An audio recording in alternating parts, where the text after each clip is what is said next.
میدونین این نقش مال کیه؟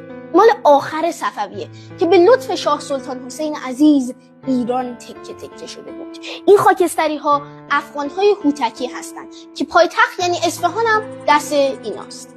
این قرمزا عثمانی هستن و این آبی ها روسیه هستن. حالا باقی مانده ایران کجاست؟ این بله، این به این کوچیکی باقی مونده ایرانه که همینم افغانای هوتکی دارن بهش حمله میکنن تا کار رو تموم کنن و ازبکام زحمت میکشن غارتاشون رو انجام میدن تا زمانی که یک نابغه نظامی، یکی از برترین و باهوشترین ژنرال های کل تاریخ یعنی نادرشاه افشار ظهور میکنه تا ملتش رو نجات بده و این رو تبدیل به این میکنه. نادر هویت ایران رو نجات داد و اگر نادر نبود ایران هم نبود.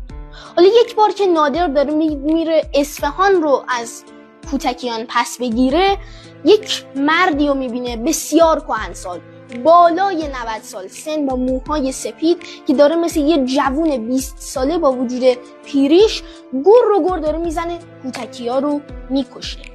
بعد اینکه نبرد تموم شد و اصفهان پس گرفته شد، نادر خودش شخصا میره سراغ این مرد رو میگیره و میره به خونش، میگه که ای مرد، مگه 13 سال پیش که هوتکی‌ها داشتن اصفهان رو فتح میکردن تو اینجا نبودی؟